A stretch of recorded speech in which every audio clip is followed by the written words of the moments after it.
Summer 937. What Osrith did was to keep Sainid's land sowing and planting, yielding good harvests. Sheep yielded good milk. Cheeses were made. People were happy. And Osrith waited until the time came that she could wait no more. And she thought that time was going to be when a single horse came south, approaching Osrith's hall at speed. "Tell me you are going to your father?" Osrith asked her son, who had accepted meat and cheese and bread and ale. He looked tired, more tired than a young person ought. "I will not lower myself to ask to visit," young Finan told her, as Koltigar greeted him warmly and refreshed his horse. "Bibbenberg is his, as he is so fond of telling me. Utad knows that if it had not been for me he would never have reclaimed it," Osrith told him. "And besides, I suspect young Utad needs you. I am glad you taught me toughness, mother," young Finan told his mother. For he was heading to Ofoik, to treat with Osferth, now in the service of Aethelstan in his role in the north as ambassador. So Constantine would send her son to a diplomatic meeting, Osrith mused. Perhaps it was Eswi's idea. Aethelstan would be nothing if not judicious, and would unlikely have young Finan run through. "Will you at least staying with your father?" Osrith asked of their son. Young Finan shook his head, sadly. "He does not think me enough of a warrior. Hopefully, I will at least be of some use in discussions about peace." "He said that?" Osrith asked, shocked. "Once, to Utad one night. I overheard him. If I'm not as good a fighter as he was, I know that I must find a different path." "But you are good," Osrith told her son. "Your father's skill comes from the cunning bred into him from the brutality of his brother, the brutality of slavery. You are not like that, you can never be like that." "I would be like you," young Finan told her, fearless, bold. And he left, with a short embrace and his will to be like her, which was not a will Osrith wished for any person. He promised to take her love, and a letter to Edra when he went back to Dunnottar, and the last thing Osrith noticed was Fed a sword gleaming at his belt. Constantine with Owain and Anlaf Guthfrithson incurred south only a week later, and Osrith had heard from Bin that some of the farmholders had had to abandon their harvest. To the south, as if in answer, Aethelstan invaded north, again through Berwick, which could only have been done by Utad's consent. The first Osrith knew about it was a scream from Rhea and a hustling of her children to one of the cellars as warriors burst into her farm estate kitchen. Osrith recognized some of them, some from the Cayley in Dunnottar not 3 years before, wearing now not the mixture of West Saxon and Mercian livery, but that of Aethelstan, red with the gold dragon. "As you are here, you are welcome to my hospitality," Osrith told them, "as I also give hospitality to the men of Alba. This land is neutral, it is neither England nor Alba. And once you have supped, you are to leave, all of you are to leave," she added in Gaelish to the Alba warriors who had joined them. And she repeated the invitation in Cymric for any Picts and Strathclydians amongst the Alba warriors. That night, sharing her plan only with Koltigar, who was to ensure the neutrality was preserved and Berwick's lands continued with their peaceful cycle of the year, Osrith picked up her sword, took a horse and rode south, to Bibbenberg, 88,888,888 to Bibbenberg, where she ken Utad, and his men, would not be. They would be with Aethelstan, wherever he was. Ofoik somewhere, probably. And it was young Finan whom he saw on the road, heading north, his horse riding for all it was worth. Behind her, in Glaland warriors. Probably those who had come to Berwick expecting an easy takeover. But then, young Finan turned, and rode back, at a more sedate pace. For, from the north, Alba warriors were coming. When she was to speak next to Constantine, as a broken king, resigned as he was to a life beside God, at Culdees, with Malcolm on the throne, she would recount that moment. She understood that Constantine had no choice and did not condemn his incursions south in those years between 934, when Aethelstan invaded, and 937 and the Great War. "Where did you go then?" Constantine asked Osrith, as she sat, holding his hand as he lay dying. They were bonded. They had always been bonded. And Finan stood beside her with the patience of the saint after whom he had been named, and listened as Osrith recounted that part of the story. to my former home, to Bibbenberg. The gates were guarded by West Saxons. I did not believe it myself, but I went to the gates and I begged to see my brother, for whom I had fought to help him reclaim what is his. But the guards told me that the Lord of Bibbenberg said I was not welcome, even though I knew you did not to be there. They guessed I had come to be your spy, of course, so I paid a farm boy to dress in my armor and ride away. A good enough ruse. And I watched Utad open the gates of Bibbenberg to Aethelstan. I watched him hand over Northumbria, in effect to Alfred's grandson, Edward's firstborn, his land and my own.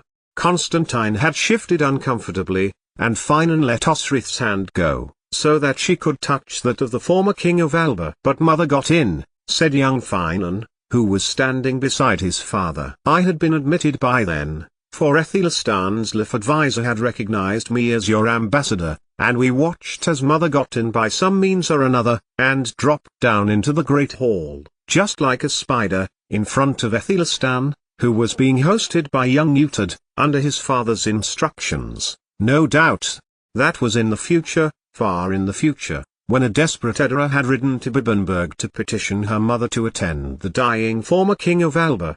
The army was indeed being admitted, the gates opened, and at the front, Aethelstan, with his banner and his nobles, rode in, guards scanning the horizon for the enemy. Osrith got from her horse and led it a mile towards the west. A silver piece if you will take my horse back to Berwick, she asked one of the farmer's sons, as she scanned the fore area of Bibbenberg. No more warriors, yet. And Osrith watched as, after a few moments of the young man taking off at speed, warriors riding in his wake. The path that Osrith took long ago, to climb down to the beach and then up Th's walled steps that began in the tiny inlet from which he had left, all those years ago. Sigebright had stored silver in the boat, and she had rowed it all the way to Lindisfarne, the guards shooting arrows at her, one passing through her left hand. Osrith looked at her hand now as she reached the inlet, before inching up through the overgrown rocks. Above her, the gates were flung back open and riders left, the king, from what Osrith could tell, and Utad behind. Other riders came too, but Osrith could not, would not, contemplate whether Finan was with him. Her age should have precluded her assent, but angry determination was pushing Osrith on, until she reached the rafters, the roof of the chapel, and climbed up on top of it, sliding down onto the other side, and into the roof of the hall. What is happening? The light, tinkling words of Benedetta rung out around the hall. Guards surrounded her, one of which Osrith recognized. She pulled out Buey and dropped down in front of her. A woman screamed, and a guard stood in front of her, raising a blade. Osrith kicked it from his hand and stood before Benedetta. Lady of Bibbenberg. Osrith nodded, adrenaline coursing through body. She was angry. She was put out. This was her former home. How dare anyone oppose her? I am not the lady, Benedetta told Osrith with dignity. This is the lady. Osrith looked at the girl who had screamed, assessing her up and down critically with her eyes. Elswith, daughter of Ethelm the Younger, granddaughter of Ethelm the Senior, Osrith said. She was married to young Utad, and had given Utad 2 grandsons and a granddaughter, a bloodline for Bibbenberg. And she was as flighty and as silly as her aunt, Elflad, Edward's second wife. One day, maybe, she added, daring any of the guards to challenge her. Presently, I am standing before you all, their warrior queen of the Idings. In the absence of your lord, I have taken Bibbenberg back. She looked to Benedetta and then to Elswith. For a short time she took a step towards Benedetta, who said and did nothing. Utad, where is he? He is not here, came a voice from beside her. I was asking the lady, Osrith told the guard, her hand flicking to tagged Sikhs, and she looked around, deliberately, as if she really had taken over her old fortress home, assessing it, as if appraising it for improvement. Then, she looked to Benedetta. I know about the gold, about the feint, she added. It had been Ben who had told her that Utad and his son had been trying to fool Aethelstan into avoiding Bibbenberg lands. A scream came from the back of the room. The guards moved. A small figure was charging towards her, a blade in front of her, outstretched. Osrith let it get within a few feet of her before she whipped to one side and pushed the child's arm. The weapon skittered to the floor. "The child, who are you?" the child demanded to know, looking angrily at Osrith's triumphant disarming of her. "The Lady of Bibbenberg," Osrith told her. "Temporarily." "And you?" "Elena," the girl told her. Osrith smiled. "Elena," she repeated. "Beautiful." "Yes," Elena told her. "It means beautiful in another language. My father told me, once." She looked away, sadly. "My father." Her voice trailed off. "She was a slave, like me," Benedetta told her. "Not like me, really." "Lucky, that she was with a group of them." "In London, when Utad took us back, she got lost from her father. Her mother is dead." Osrith gave the girl a pitying look, and then watched the girl give Osrith an astounded shriek. "That's mine!" she shouted to Osrith, angrily. "It's mine!" And she was leaning up towards Osrith's head. Osrith reached up to her hair and found her jewel, the one Eric had given to her. The one she had given to Elfkin, which he had returned to her. "This is mine," Osrith told her. "But could it be?" "Is your father a mercen?" she asked Elena. "A mercen guard, a commander." "My mother was Cymric." Osrith felt her mouth fall open, and she offered the jewel to Elena. "Your father is called Elfkin, and your mother was called Haf," she told the girl. "I remember when your father was about to marry your mother, he told me, at Easter, when I rejoined my men." And she told Elena, and by extension, everyone at Bibbenberg, that she had once been Elfkin's commander, when she had been younger, and Elfkin had been a child.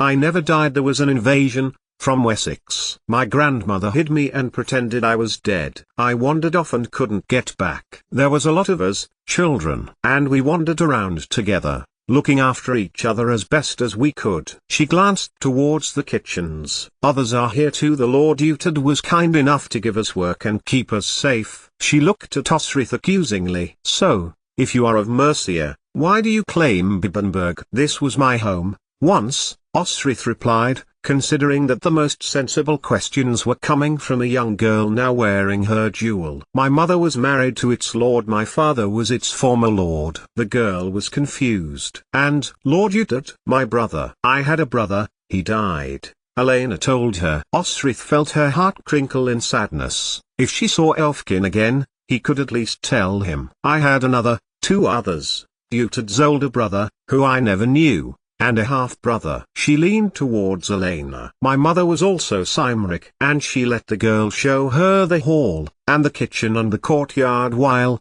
behind her, a commotion of voices between the guards and Benedetto and Elswith began, trying to sort out what was happening. Osrith supposed, the heart in her chest that she had steeled to coldness erupting with the unexpected happiness of finding Elfkin's daughter, not only alive and well, but strong and opinionated. "How did you get in here?" Elena asked, and Osrith drew her down into Bibbenberg's foundations, showing her the sea gate, where she had launched. Then Osrith held up her hand, showing Elena the scar. "I escaped from my uncle. He would have me killed. I sailed far away." "And you do not want to stay anymore, after this time?" Elena asked. "There are days I miss it," Osrith told her, showing her the way she had come, back up, through the chapel, over the roof, in through the hall ceiling. "I wish I could stay here." "Then you will," the little girl insisted. Osrith looked towards Lindisfarne. "If I had, I would never have been a warrior. I knew I always wanted to be." "That's me too." Elena's eyes shone. "And I have to do something I must do, not that I want to," Osrith told her, pointing down into the hall. She kissed the girl on one cheek and Elena clung to her, before letting her down the rope on which she had come, following shortly afterwards and standing before Benedetta and Elswith. Young Utad's wife at least had the wit this time not to scream. Beside her, many of the wives were gathered. They had been left behind, and most would not look at Osrith. Yet, one caught her eye. It was Elfberh, who had been kind to her in Wessex. Sick though he had competition, that was when she had been thought of as a boy. She smiled to Osrith, and she nodded to Elfberh, both women recognizing one another. "I should speak to you," Benedetta nodded, when Elena was safely sitting at the table, eating from a plate of chicken and bread. They walked to the window, and Osrith glanced at the sea traffic, which was always a good deal these days, a mixture of sail in both directions. "He wrote to you a letter," Benedetta told her, and handed it to Osrith. "Your husband," she clarified, and Osrith opened the page, and stared at the letters. Finan could write. He had written down a poem which he had remembered for young Finan. But it was the first time Osrith had ever had a letter from him herself. It told her he loved her, and expected her to come to Bibbenberg. When she did, she should remain, and not to follow him. Osrith read it twice before folding it and pushing it inside her jerkin. To where? That was the question. If she didn't know, she couldn't follow him, and nowhere did it say. "Seaster," Benedetta said, when Osrith mentioned this. "A place called Seaster, to meet with the king." Aethelstan was at Seaster then, Osrith thought, the city which his aunt reinforced with wall and made into a bear to prevent temptation of yet more Norse from Irian. Perhaps Constantine should invite Mudaka, Flan's cousin's child, over to tell him how he was doing it, but following the path of his father was probably what was being the most effective. Yet, Constantine had chosen the opposite path, alliance rather than expulsion. "It doesn't surprise me," Osrith said to Benedetta. "It means my brother is using Domhnall's incursions into England to reinforce the armies in the west of Northumbria, as an excuse to eliminate Guthfrith, newly proclaimed king of Ulfoich, and Eardred, who had been put in charge of Caerligwylid." "How do you know?" Benedetta asked her, Elena coming alongside the young woman and taking her hand. "Because it is what I would do, use your enemies to fight one another." She shook her head and looked out of the hall window, to the North Sea. "And to think, I could give been Queen of Cumbraland." "And do what?" Benedetta wanted to know. "Leave them be," Osrith replied. "But Constantine would not allow it. He would have had me married to Guthred.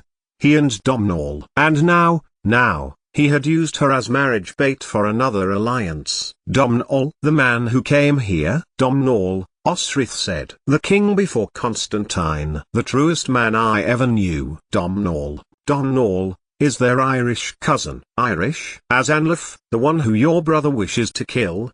Benedetta asked. "Does he?" Osrith thought. "Well, there's a thing. They are from the same place. Domhnall's family still rule in Ireland and have made something of an art of repelling the Norse. You refused to marry this ... Guthred?" Osrith nodded. I fled to Utard, in Wessex. I despised him, though. And now, she knew she had no choice. For, inside Finan's letter another was folded. "I head north, to Constantine," Benedetta asked. "To my daughter. I rescued her mother from a fire. I could not save Thyra." "Fire?" Benedetta shuddered at the idea. "A healer birthed the child. I nursed her and took her somewhere safe. And now Edra needs me." Edra needed her. She was close to her time, and she wanted Osrith to make it up with Constantine. In all her life, Osrith had never known Edra to be like this. She was the epitome of assuredness and self-confidence bordering on arrogance. Now, clearly her beloved Athair could not help her. Edra needed her, so Osrith was returning to her, not Constantine, not Domhnall. Finan must know she had been there for the letter to end up with his, and that Osrith would seek him there. And if that meant having to acquiesce to the notion of marriage to keep them safe, to keep Edra and her child safe, then, Osrith may have to consider the unpalatable. On the back of Edra's letter, Osrith had used some rock pigment to write her name. It was not in English, or Gaelish, but one line drawn the length of the page, slashes and hatches appearing one or other sides of the line. It was Ogham, the ancient Pictish writing, which Edra adored, and which she had perfected in sending messages to Ildub, who indulged her childish fancy by leaving a trail of them around Dunnottar for her to find. Looking at Edra's letter again, she folded it back up and handed it to Benedetta. "Be sure she gets this," Osrith insisted, waiting for the woman to nod. But Benedetta drew her close. "Take good care, Osrith of Bibbenberg, war is close, and it comes from the north." Osrith nodded. Benedetta, with Berg and Elena beside her, accompanied Osrith to the gates of Bibbenberg, giving her one of the fortress's horses, onto which Osrith climbed. Not before she had pulled Elena close and kissed her forehead, smoothing her hair with Eric's jewel in it. Then, Osrith looked north, to her own lands, and to where the Duide flowed. You tell him that I did this, for Edra, Osrith told Benedetta. Not for me, not for Constantine, but for his Danish sister's daughter. I will tell him, Benedetta assured her, a look of admiration flashing in her eyes for a moment. And tell him, I do not want this place, and I give it back to my brother. Uhtred would find it,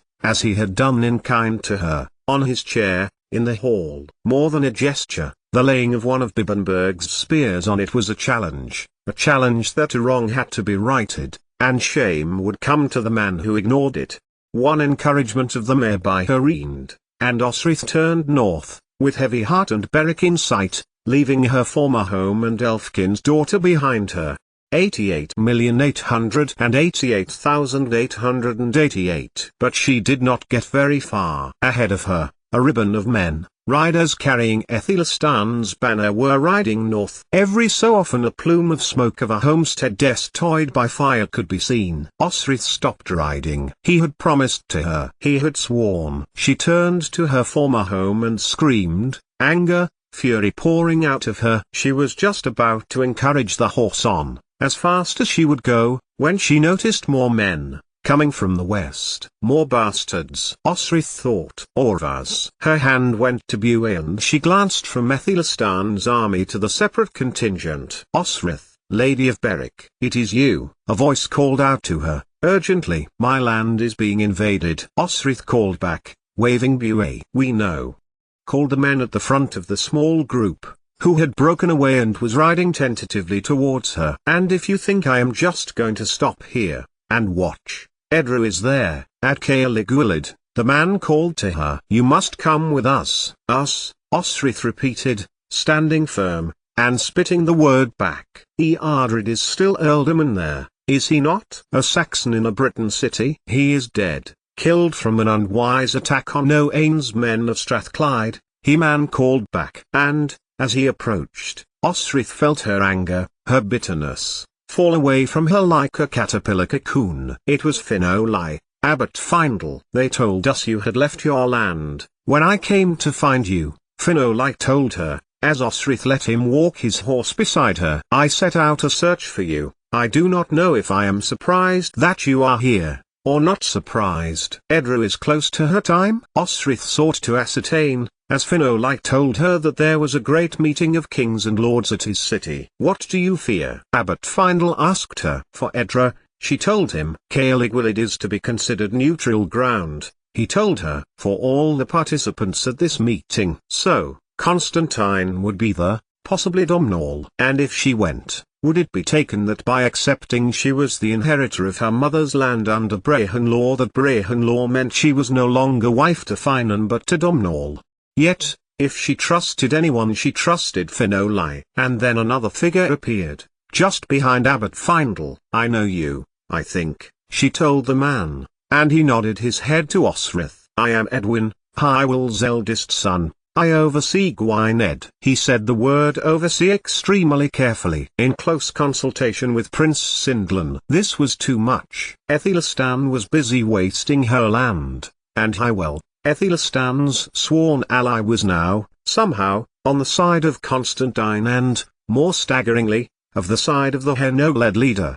You do not fight with Ethelistan? Osrith could not help but ask. We do not, Edwin agreed. My father sought audience with King Constantine when we were at Dumnota, which was to drive the Angles and the Saxons from this land and reclaim this country that we have lost. Edwin ap Hywel told her. Osrith glanced to Finolai, who nodded, soberly. And what do you need me for? The Old North is no longer mine to administer, she told Edwin, looking across to Finolai. Of course we need you, Edwin told her. You are Gwythelf. You gave up the land to your daughter but never your title. All we Britons need to be unanimous in our action. You are sought by Prince Sindlan. He will not do this alone for his people. You must speak for the Old North. He is insistent on it, as is Owain. Edwin emphasized. You represent Urien, and may well decide the course that we allies choose against our common enemy. The English and Saxons? Osrith asked. But there was no need. It had been the ambition of every Briton, Gael, Pict, Norseman and Cymric. Ever since their closed conference on Elanvanin, at Edra and Anluf's wedding, the Anglish and Saxons, Edwin told her, and they turned, heading west to Caelic Willid.